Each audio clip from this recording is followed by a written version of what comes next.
ଏ ହେଉଛି କାଶୀ ବିଶ୍ୱନାଥ ମନ୍ଦିର ନିକଟରେ ଅବସ୍ଥିତ।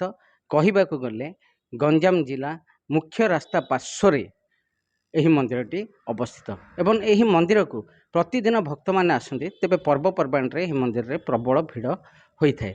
ତେବେ ଯେଉଁ ଭକ୍ତମାନେ ଆପଣ ଦେଖୁଥିବେ କିଭଳି ଭକ୍ତମାନେ ମଧ୍ୟ ଆସୁଛନ୍ତି ଏବଂ ଭକ୍ତମାନଙ୍କ ହାତରେ କିଏ ଧୂପ ଦେଇ ଦେବଦେବ ମହାଦେବଙ୍କୁ ସନ୍ତୁଷ୍ଟ କରିବାକୁ ଚେଷ୍ଟା କରୁଛି, ତ କିଏ ଦୀପ ଦେଇ ଭଗବାନଙ୍କୁ ସନ୍ତୁଷ୍ଟ କରୁଛି, ଆଉ କିଏ ନୈବେଦ୍ୟ ଦେଉଛନ୍ତି, ତ କିଏ କେଉଁଭଳି ଭାବରେ ଭଗବାନଙ୍କୁ ସନ୍ତୁଷ୍ଟ କରିବାକୁ ଚେଷ୍ଟା କରୁଛନ୍ତି। ତେବେ ଭକ୍ତମାନଙ୍କ ମନରେ ଗୋଟିଏ ପ୍ରକାର ଭାବନା ଜାଗ୍ରତ ହେଉଛି, ତାହା ହେଉଛି ଆଧ୍ୟାତ୍ମିକ ଚିନ୍ତାଧାରା, ଭକ୍ତି ଭାବନା ଚିନ୍ତାଧାରା ଭକ୍ତମାନଙ୍କ ମନରେ ଜାଗ୍ରତ ହେଉଛି ଏବଂ ଭକ୍ତମାନେ ଏକ ପ୍ରକାର ସମସ୍ତଙ୍କର ଜଗତ କଲ୍ୟାଣ ଚିନ୍ତାଧାରା ନେଇ ଏଠାକୁ ଆସୁଛନ୍ତି। ତେବେ ସେ ଯାହା ହେଉ ଭକ୍ତମାନେ ମଧ୍ୟ ଏଠାରେ ଅଛନ୍ତି ଏବଂ ଚାଲନ୍ତୁ କିଛି କିଛି ଭକ୍ତଙ୍କର ପ୍ରତିକ୍ରିୟା ନେବା। ମୋ ନାଁ ରଞ୍ଜିତ କୁମାର ପ୍ରଧାନ, ମୋ ଘର ଏଇ ଗଞ୍ଜାମରେ। ଆଉ ଆମର ଏ କାଶୀ ବିଶ୍ୱନାଥ ମନ୍ଦିର ରାଜରାଜୁଡ଼ା ଅମଳର ମନ୍ଦିର ଅଛି, ବହୁତ ପୁରାତନ ମନ୍ଦିର। ଆଉ ଏ ମନ୍ଦିର ଉପରେ ଆମ ଗଞ୍ଜାମର ଟୋଟାଲି ଲୋକ ସମସ୍ତେ ଏଇଠି ଡିପେଣ୍ଡ କରୁଛନ୍ତି ଆଉ ପ୍ରାୟ ମାନସିକ ରଖୁଛନ୍ତି। ଆଉ ଏ ଆମର କାଶୀ ବିଶ୍ୱନାଥ ମନ୍ଦିର ହେଉଛନ୍ତି ମାନେ ପ୍ରତ୍ୟକ୍ଷ ଠାକୁର। ଆଉ ଯିଏ ଯାହାର ମାନସିକ ରଖୁଛନ୍ତି ଏଠି ମାନସିକ ବି ଏଠି ପୂରଣ ହେଉଛି। ଆଉ ଲୋକଙ୍କର ସଦ୍ବିଶ୍ୱାସ ଅଛି ଯେ ଏଇଠି ଆମର ଗଲେ ଆମର କାମ ହୁଏ। ଆଉ ତେଣୁ କାଶୀ ବିଶ୍ୱନାଥ ମନ୍ଦିରକୁ ସମସ୍ତେ ଜାଣନ୍ତି ଏଇଠିର ଲୋକମାନେ। ସମାଜ ଦିନକୁ ଦିନ କଳୁଷିତ ହେବାରେ ଲାଗିଛି। ଆଚ୍ଛା, ସୁଧାର ଆଣିବା ପାଇଁ ସମାଜରେ ଆମର ଆଧ୍ୟାତ୍ମିକ ଉପରେ ବିଶ୍ୱାସ କରିବା ଉଚିତ କି? ଆଧ୍ୟାତ୍ମିକ ଉପରେ ବିଶ୍ୱାସ କରିବା ଉଚିତ ଆଉ ଠାକୁରମାନଙ୍କ ଉପରେ ବିଶ୍ୱାସ ରଖିବା ବି ଉଚିତ। କାହିଁକିନା ଏ ସଂସାର ଚାଲିଛି ଠାକୁରଙ୍କ ଉପରେ, ଆଉ ଇଏ ସମାଜ ବି ଚାଲିଛି ଠାକୁରଙ୍କ ଉପରେ। ଆମେ ଯଦି ବିଶ୍ୱାସ ରଖିବାନି, ବିଶ୍ୱାସ ହେଉଛି ମୂଳ, ବିଶ୍ୱାସ ଯଦି ରଖିବାନି ତାହେଲେ ଆମେ ଆଗକୁ ବଢ଼ିପାରିବାନି। ବିଶ୍ୱାସ ଆଜ୍ଞା, ମୋ ନାଁ ହିମଶିଖା ସାହୁ, ମୁଁ ୟଶୋଦା ଓମେନ୍ସ ଡିଗ୍ରୀ କଲେଜରେ ଇକୋନୋମିକ୍ସ ଲେକ୍ଚରର। ଆମର ଭଗବାନଙ୍କୁ କିଛି ଲୋକ ଭାବୁଛନ୍ତି କର୍ମ ହିଁ ଭଗବାନ। କର୍ମଟା ଆମକୁ ସଦ୍ଗତି ଦେଖାଏ, କିନ୍ତୁ ଆମେ ଯଦି ଭଗବାନଙ୍କୁ ପାଇବା ବୋଲି ଭାବିବା ତାହେଲେ ନାମ ଜପଟା ଆମକୁ ଠିକ୍ ରାସ୍ତା ଦେଖାଇଥାଏ। ନାମ ଜପ କଲେ ହିଁ ଆମେ ଭଗବାନଙ୍କୁ ପାଇପାରିବା ଆଉ ଭଗବାନ ଆମକୁ ସଦ୍ଗତି ଦେଖାଇଥାନ୍ତି। ବହୁତ ଗୁଡ଼ିଏ ଇନସିଡେନ୍ସରୁ ଆମକୁ ରକ୍ଷା କରିଥାନ୍ତି। ମୁଁ ମୋର ପର୍ସନାଲ୍ ଏକ୍ସପିରିଏନ୍ସରୁ କହୁଛି। ମୁଁ ଛୁଆଟି ବେଳରୁ ଏଇଠି ମୋ ବାପା ଘର ଭଳିଆ ମୁଁ ଆକୁ ଭାବେ। ଆଉ ମୋତେ ଏଇଠି ଯିଏ ପୂଜାରୀ ବି ଅଛନ୍ତି ସେ ମୋ ଦାଦା ଭଳିଆ, ମୋ ବାପା ଭଳିଆ ତାଙ୍କୁ ସମ୍ମାନ ଦିଏ। ସେ ମୋତେ ଜାଣିଛନ୍ତି।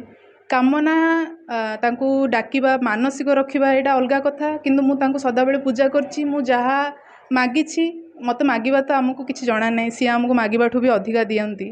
ତ ମୋତେ କିଛି ଅଧିକା ହିଁ ମିଳିଛି। ମୋତେ ସବୁଦିନ ଅନୁଭବ ହୁଏ କି କିଛି ଗୋଟେ ପ୍ରୋଟେକ୍ସନ୍ ମୋ ଚାରିପଟେ ରହୁଛି। ମୁଁ ରାତି 11ଟା ବେଳେ ଘରକୁ ଗଲେ ବି ସେଫ୍ଟିରେ ପହଞ୍ଚୁଛି। ଆଉ ସବୁ ଜାଗାରେ ସବୁ ବିପଦରୁ ସେ ମୋତେ ରକ୍ଷା କରୁଛନ୍ତି। ଆଜ୍ଞା, ପ୍ରିୟଙ୍କା ସେଠି କରୁଛି। ଆଜିକାଲି ସବୁ ଆସୁଛନ୍ତି, ମନ୍ଦିର ଆସୁଛନ୍ତି, ଆବର୍ଜନା କରୁଛନ୍ତି, ପଳାଉଛନ୍ତି, ଦୀପ ଲଗାଉଛନ୍ତି, ଧୂପାଡ଼ି ଲଗାଉଛନ୍ତି, ପୁରା ଅଳିଆ କରି ପଳାଉଛନ୍ତି। ଠାକୁର ଖାଲି ଉପରେ ସିନା ଭକ୍ତିଭାବ ଦେଖାଉଛନ୍ତି, କିନ୍ତୁ ମନ୍ଦିରକୁ ଗାଲିଜା କରି ପଳାଉଛନ୍ତି। ମୁଁ ଆସିଲେ ଫାଷ୍ଟ ମନ୍ଦିର ପୂଜା କରୁଛି, ଠାକୁର ସବୁ ସଫାସୁତୁରା କରୁଛି, ମୋ ଆତ୍ମାକୁ ଟିକେ ଶାନ୍ତି ଲାଗୁଛି। ସେଥିପାଇଁ ମୁଁ ସବୁକିଛି ମନ୍ଦିର ଡେଲି ଆସିଲେ ମନ୍ଦିର ଫାଷ୍ଟ ସଫା କରୁଛି, ତାପରେ କିଛି ଜାଗା ଅଛି। ମନ୍ଦିର କେତେ ବର୍ଷ ହେଲାଣି ଆପଣ ଆସୁଛନ୍ତି? 5 ବର୍ଷ ହେଲା ଆସୁଛି। କେମିତି ମନ ଭିତରେ ଗୋଟେ ପରିବର୍ତ୍ତନ ଆସୁଛି?